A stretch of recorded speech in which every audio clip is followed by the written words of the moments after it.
are back, and I want to welcome everybody to another episode of Mentorship Mondays, hosted by me, Shakira Mills. So if you're not following me, please go over to @Shakira Mills JM after this live and hit that follow button.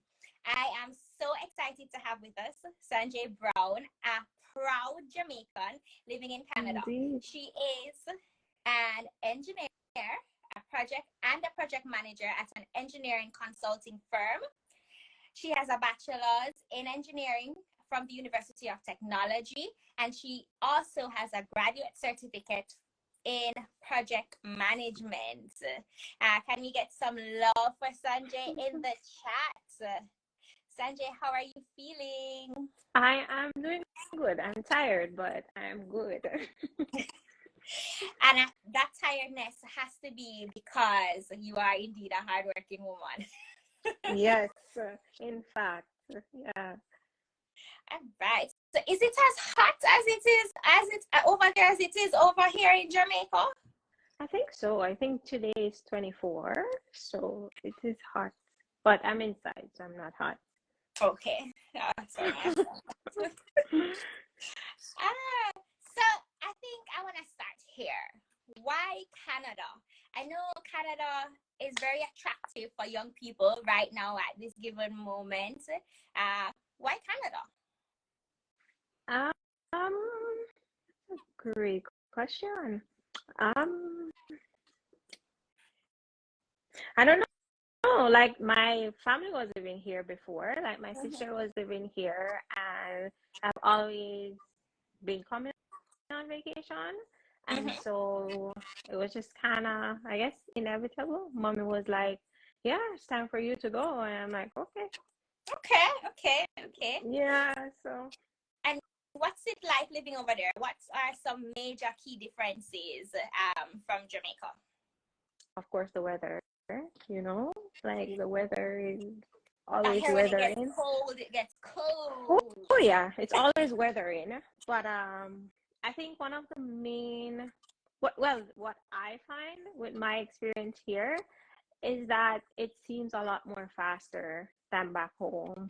Like I feel like the days run off very quickly here because we have so many different things that we need to track, and I feel like we don't need to back home, or at least I didn't have to. Okay. Right? So I just feel like there's so much to do, so little time. But one thing I must say, there's a lot of opportunities for persons, especially in STEM, here as opposed to back home. Because for me, for example, in chemical engineering, we have a couple plants, but not a lot. And so there's not a lot of places for us to work, unfortunately. Okay. I love that you hit the topic right there, right even before we started. STEM in Jamaica versus STEM in Canada. And you basically started out saying that, as an engineer, there aren't a lot of options out here in Jamaica versus being in Canada. Is there any difference to the approach of engineering? 100%. Absolutely. Like, absolutely. I don't know if it's because I was working in two different fields. So I worked in bauxite before I came here, and now I do pharmaceuticals. And I work in pharmaceutical consulting. So my projects change from time to time. With that being said, it does not seem like I'm doing the same thing over and over ever. In that sense, it's a little bit different in that sense. In terms of application wise as well, we have a lot of regulations that we follow, as opposed to back home. When I say a lot, you're following regulations for everything. And even when I type the date now, I type it in the regulated GDP way. So it's kind of a weird thing, and it's different from bauxite, of course, but we have a lot of regulations to follow. Because I did work in pharmaceutical cannabis before, and it was the same thing. It was just a whole bunch of regulations. You have to cross your T's, dot your I's. Not saying back home you don't have to, but I find that back home we work in production mostly as engineers, so we monitor production And if something goes wrong in production, we're like production engineers. Whereas here, we're project based. So we're solving a problem and we keep Wow. going. We solve a problem, we keep going. Back home, we're in the plant, we're in the manufacturing environment. And so whatever happens, we're just going with the process and not Okay. necessarily solving an issue each day kind of thing. It kind of does align.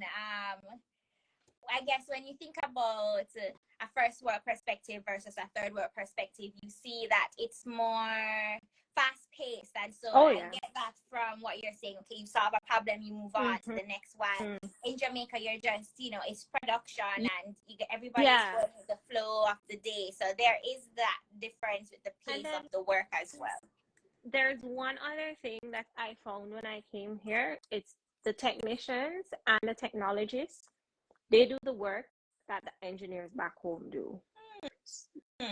Which is, because here you go to college versus university and you do technical programs. So you do 3 or 2 years at the colleges, and the colleges are a lot more hands-on, a lot more practical. And so they can manage a lot of the things and solve a lot of the problems that typically back home the engineers would solve.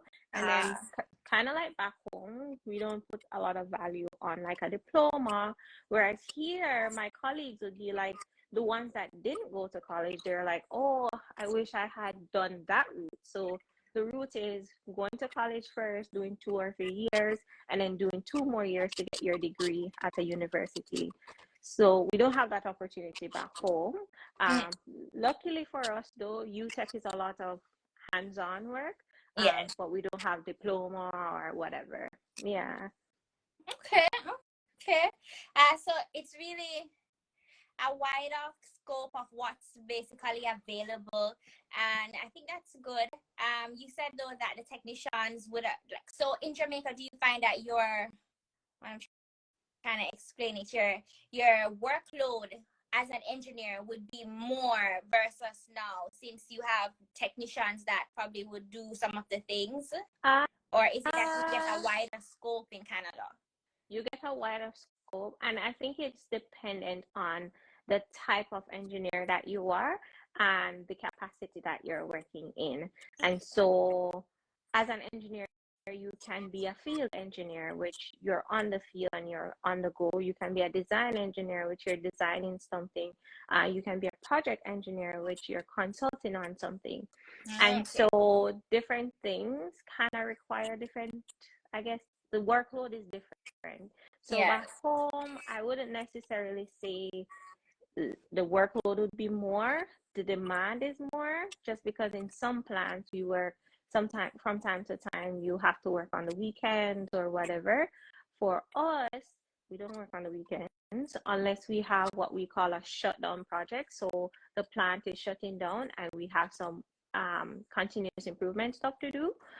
But on a regular, like right now, I have 6 projects that I manage. So I have a lot. So you have a lot going on depending on the capacity, though. Because I could get another job where I don't have so much work to do, but I keep busy, so I don't mind at all. That's good. So you just gave me some of what you do. What's your day-to-day like as an engineer? So my days are different sometimes, and it depends on the projects that I'm working on.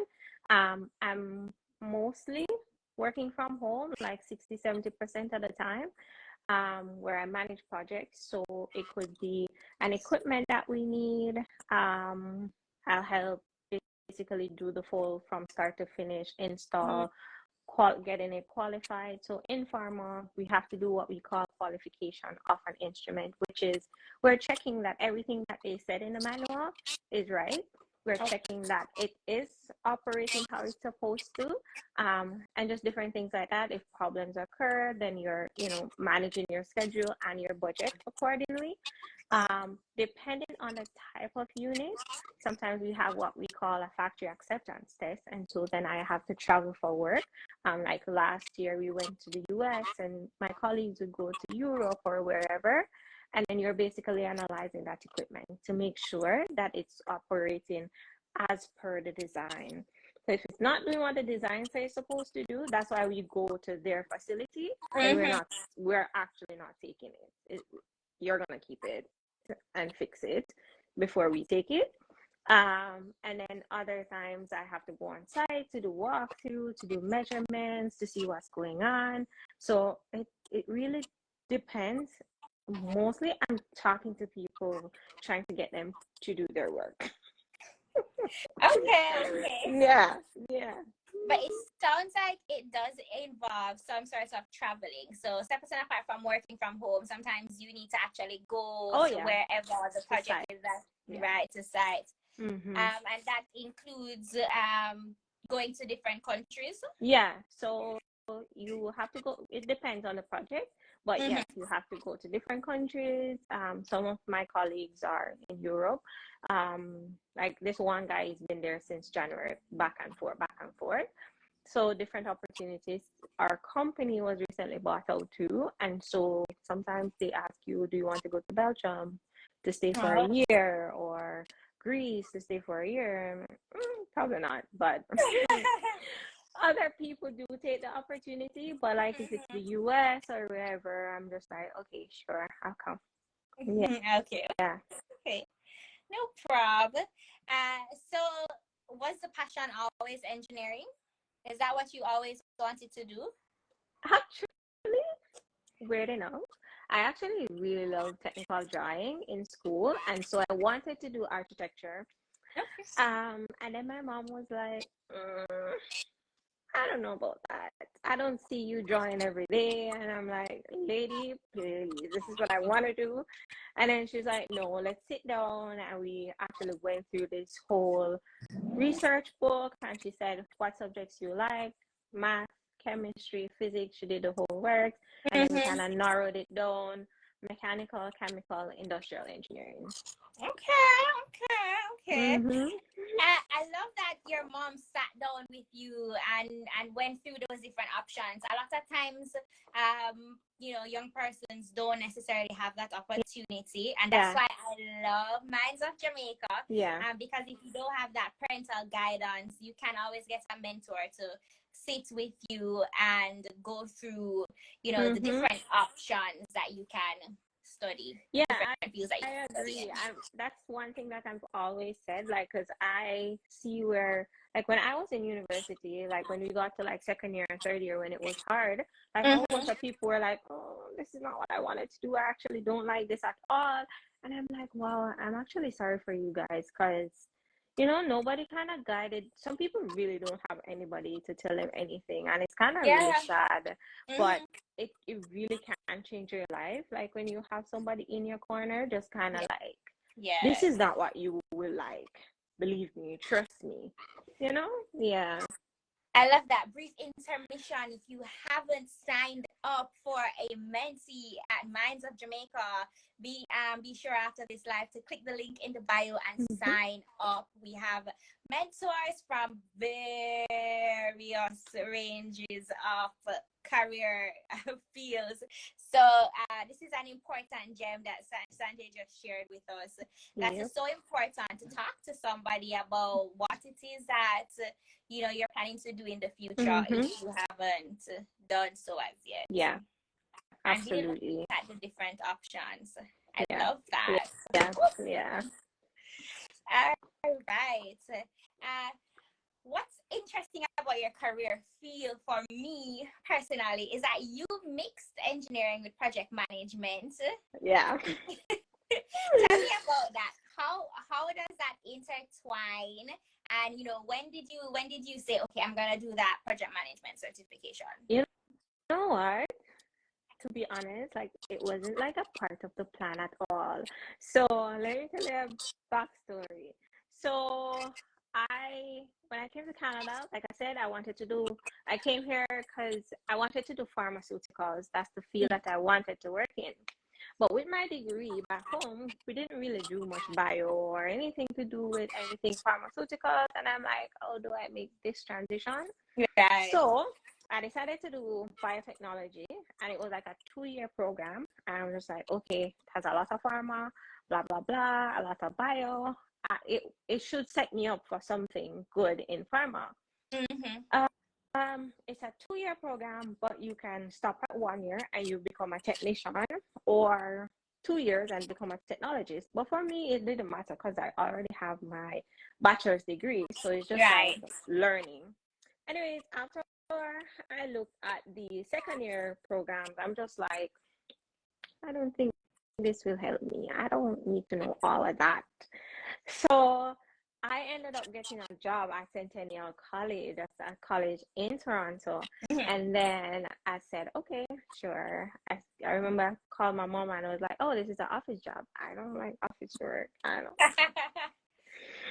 And I was like, you know what? I need the money. So I'm just going to take the job and it's whatever. I'm just going to do my best. And Mm-hmm. it's funny because the lady that did the interview was a Jamaican, and like a week after she was gone, like she just quit the job.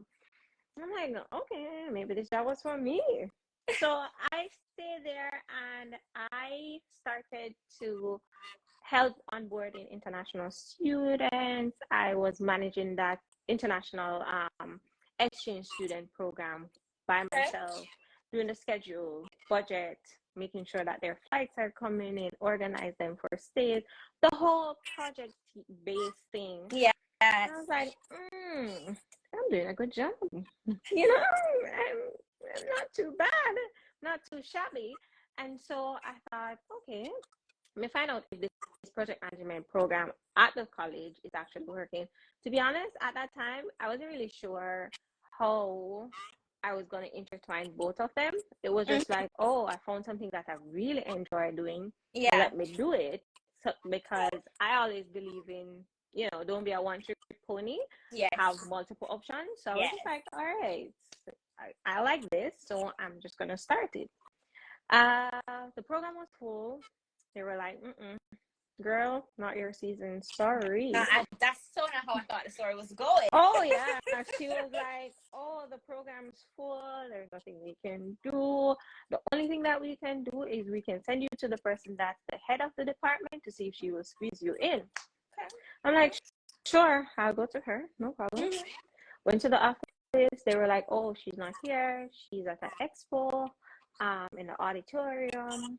And I'm like, I really need to talk to her. Is there any way I can, go over there? Mm-hmm. And they're like, okay, let me give her a call.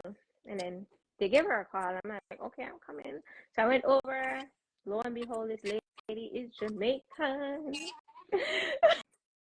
So I was like, well, just so you know, I'm Jamaican and I'm trying to get into the project management Yes. course, Lead with that and it's first. just not working. And she's like, okay, let me pull up my laptop. Give me 1 second. Bop, bop, bop. She's like, honestly, there's nothing. There's actually no spots in progress. Like, I can't do anything. But wait, let me check the Pickering campus. Would you go to Pickering? I'm like, lady, if the spot is there, you don't have to ask me twice. You're Anyway, going. she say, okay, there might be a spot. I'm gonna give you a spot, so just go. And this was 4 days before the start of the semester.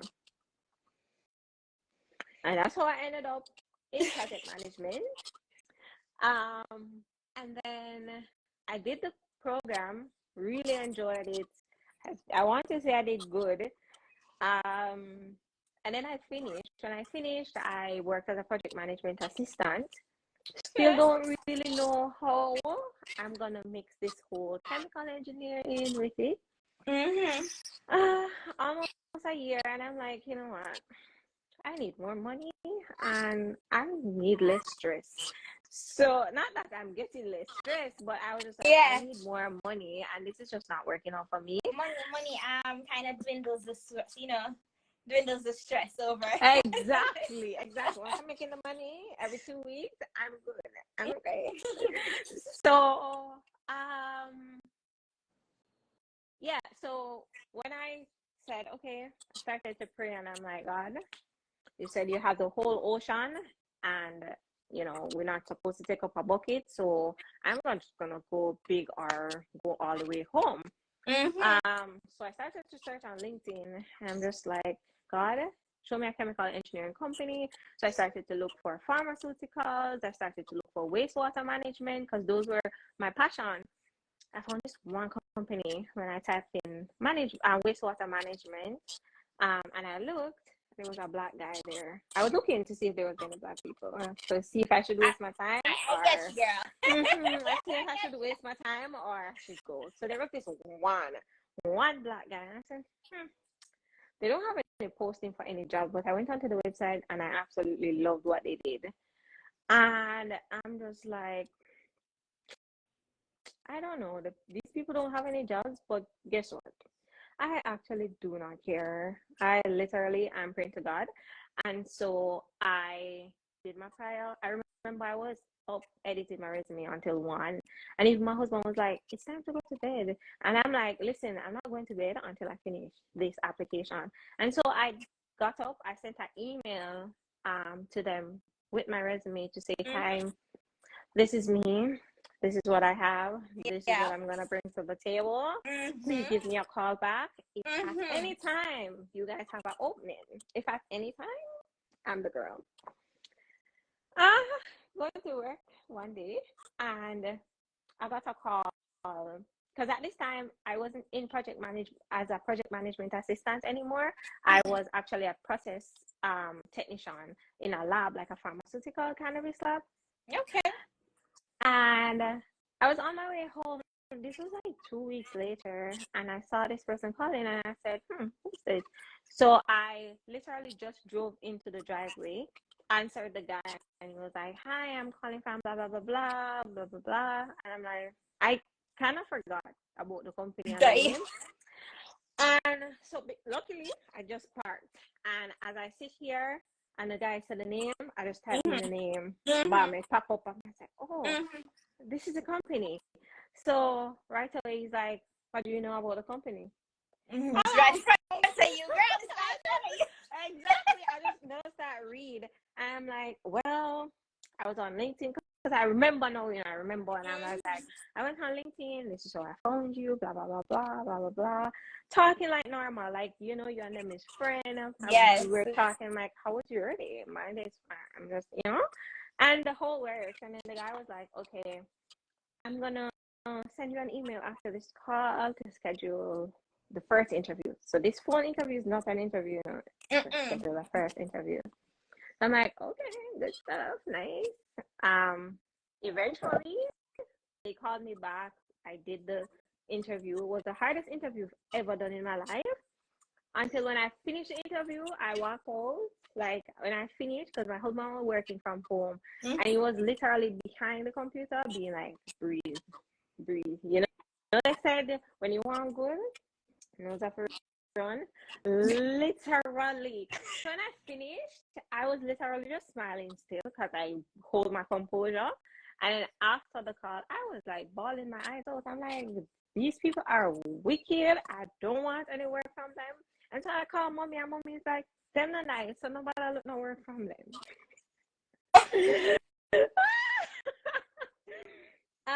And basically the rest is history. Yeah, they called me just like that. Going home again, he called me, and I was on the phone with my husband, and I was like, babe, I think I get the job. Did the guy never tell me nothing yet, you know? I just said the number, and that's what I said. Yeah. And that was it. Kind of how it works. So I love these stories. This is why we get on for Mentorship Mondays. Because I don't think people understand the level of risk that is in getting what you want. Exactly. Because there was no job application, like there was no job listing, nothing. You saw the company, you said, well, this is where I want to work. You know, you applied yourself, you stayed up late to do what you had to, you know, do what you needed to get done. You sent the email. You pray that you can't live out praying, and can't live out because you can't live out going to New City, you know. You pray about it. And here you are today, like transformation, like Oh yeah. 360. Oh yeah. Oh yeah. Like it was it I mean, I've been there for almost 2 years now, and total 180.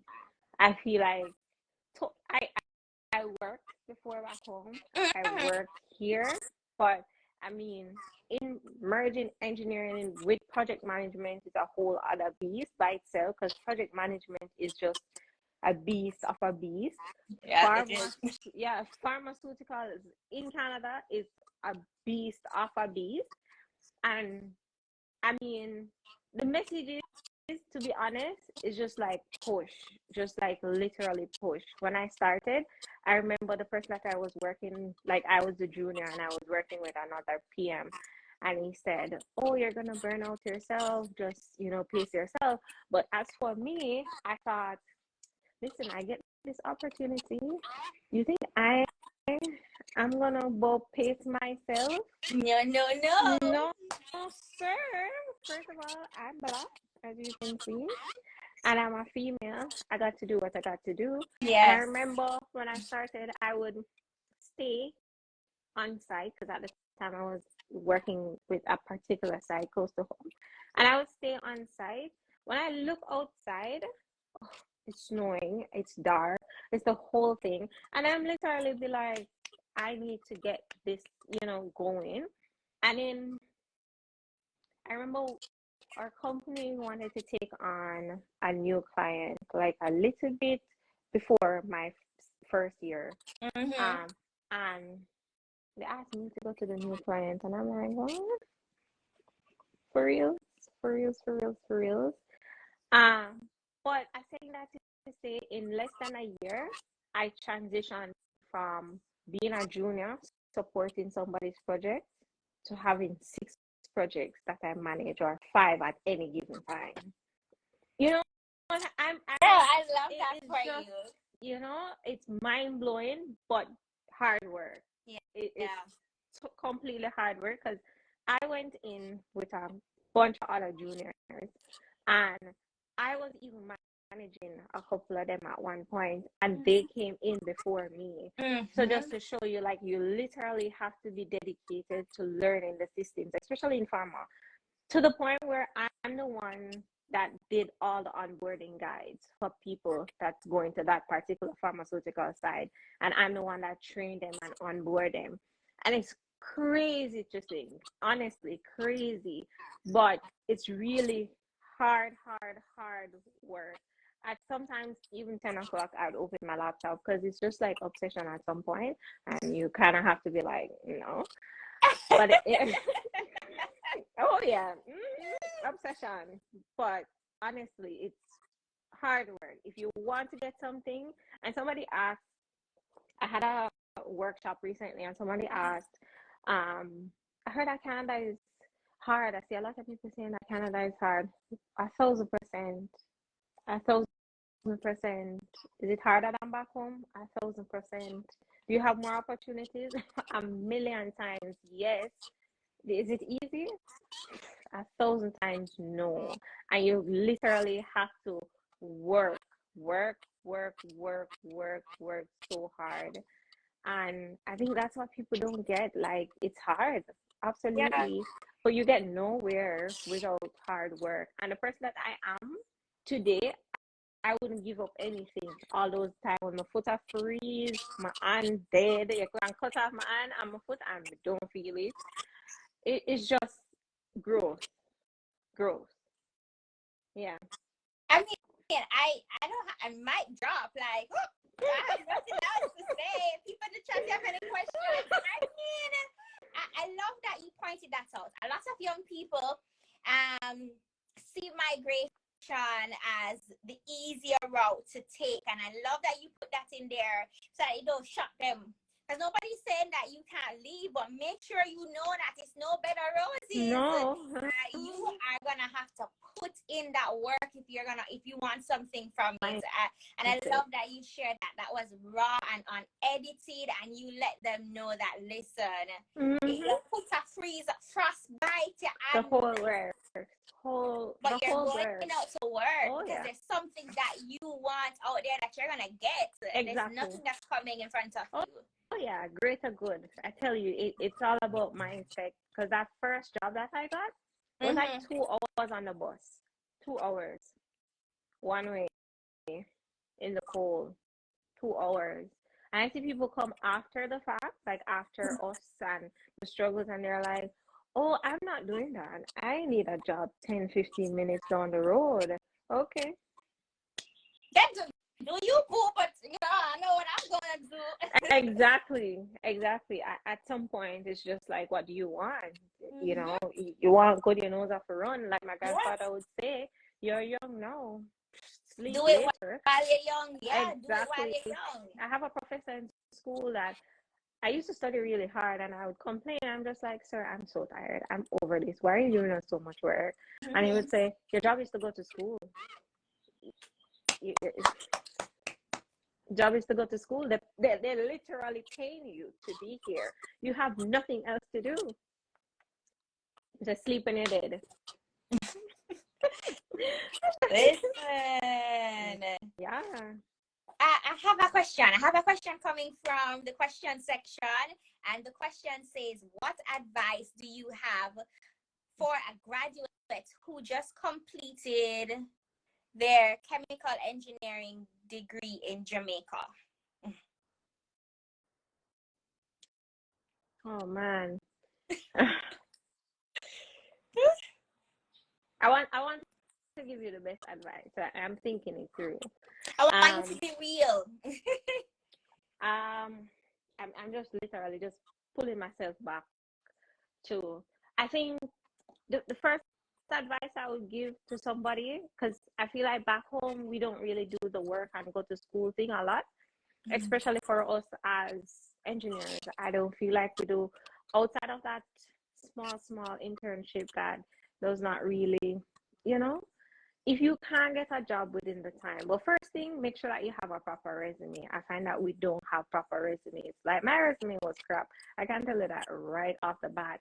But aside from having a proper resume, try to get some volunteer experience in. If you can't get a job, get some volunteer work in. I know that a lot of people don't put a lot of value on it. But you see that job at the college that I was saying I got?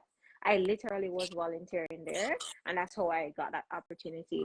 So volunteering to expand your scope, because you never know. Sometimes we finish school and we do one thing, and you'll be like, you know what, I'm a chemical engineer, and that's what I am. And literally you have something else out there that you can do that you love, that you absolutely didn't know, and you can literally merge it with what you're doing right now. So I would say literally go out, work on those soft skills, work on those skills by getting some certifications in. And you don't have to, start out by working for somebody. You can literally, I'm sure you're a smart mind, you just completed chemical engineering. You can start your own thing. You can, be creative, but more so if you want a job in the field, start getting in some volunteer work, connections, networking. You see how we normally say back in the day, like, if you don't know nobody, you don't get nowhere. Networking is very, very, very important, especially in the engineering sector, because we don't know a lot of people. So I'd recommend signing up for JIE, Jamaica Institute of Engineers, and then you can meet some people, and you never know, right? That's your foot into one of those plants somewhere, Petrojam, JPS, Jamalco. I don't know what's going on with Windalco, but yeah, those places. I think that is solid advice. Volunteer. A lot of times we say, well, okay, we're applying for jobs and we're not getting any jobs, and working and going to school, or even summer jobs or whatever. But nobody talks about that you can volunteer. So Sanjay, thank you so much for sharing that. Mm-hmm. That's a great tip, because you see the experience that you get, it never goes anywhere. It stays Oh yeah. right there with you. Oh yeah. So volunteering is key. Mm-hmm. And I love that you talked about networking. Jamaica pivots on networking. We are held up by it, and it's a sad truth, but it's the truth. And so you need to get into the rooms where the people are that you want to work with. Oh Because yeah. nobody knows about you then. If you're not talking to people then. Mm-hmm. And so I love that networking, and I wrote that down. Join that JIE. That's how I say it, right? JIE is JIE. JIE, yeah, Jamaica Institute of Engineers, yeah, JIE. Jamaica Institute of Engineers. So you want to get into those groups, Mm-hmm. for sure, and meet persons that are in the field, and sell yourself and make persons know who you are, and how you can be valuable. Exactly. So different institutions. I love that. Mm-hmm. That. Oh, and as a chemical engineer, you can actually get a work in the bank or somewhere else too. Like even if you can't get a work in the plant, like True Juice or those other places, I don't feel like we were told in school a lot, but yeah, you can look into those opportunities too. Like even some of the hotels, they have like wastewater management, they have small reverse osmosis stuff that they do with water there, and garbage waste management and stuff. So St. Anne might be a good place to look outside of like a plant, and you'll be surprised how much you learn because you do everything in those kind of places. I love that. So, widen your scope about where you think that you're gonna, where you think you want to work. Widen it, and you can move. Take risk. You can move. You don't have to. If you're born in Kingston, you don't have to work in Kingston. Exactly. Move to St. Anne, move to St. James. Go where your opportunities are. Don't sit and wait for them. This was so powerful. Anybody in the chat, please, so this was powerful. This was powerful. I feel like we grew up a bit comfortable, where our parents are a bit comfortable, and so we are a little bit comfortable, and I don't do comfortable, and I encourage everybody around me, like, being comfortable don't make you no money, and you want some money. You have to get uncomfortable to achieve the goal at hand. Yeah. Absolutely. 1000%. Once you get uncomfortable, your mind starts thinking, how can I get out of this stage? How can I get out of this stage? What should I do to not get back into that state? Once we're comfortable, our brain cells are dead. Believe me, like, you're sleeping. And if you're in a job that you can, in your sleep, like growing up, people would say, oh, I can't do that in my sleep. What are you doing there? No, it needs to challenge you. Right? Like, if you can do it in your sleep, what are you really doing? Time for you to get up and move into something else. Exactly. Yeah. Oh. Listen, I wish we had more time. You have to come on again. I don't know. I'm gonna talk to Camille about doing something else with it. Another soap. We need some motivation. Yes, absolutely. Yes. The thing is, I have gone through, like, moving to a new country from a third world to a first world. There are some things that, like, you evolve a lot. Like, the growth that you experience, even things that I was living back home and didn't know about, like, being here, I know about them from here. Like, how is that even possible? And it's just because, like, I literally got out of my comfort zone, and I'm doing something totally different from what I initially expected. Like, working as a consultant, starting a company, like, me, what, where, huh? What? You know what I mean? And there's so much that young people can do, especially in the age of social media. Like, hit the nail.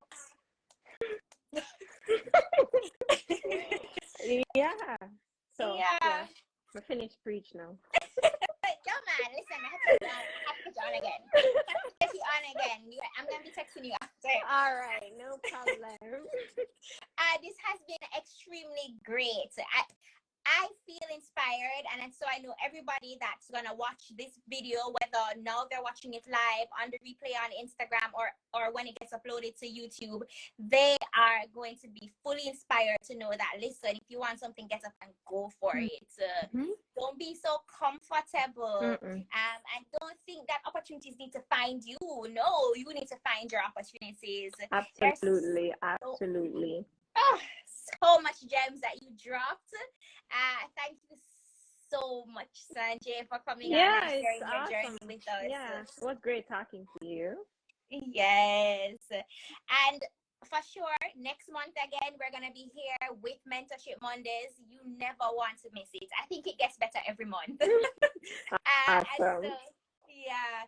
So I want to thank everybody for joining and staying on. And for sure, next month again. I see the chat saying excellent interview. Well done. It was really inspiring. Awesome. So much love in the chat. Awesome. Right. Thank you guys. Thanks for watching. All right. No problem. So see you guys next month again. Thank you again, Sanjay. No problem. Thanks for having me. Take care.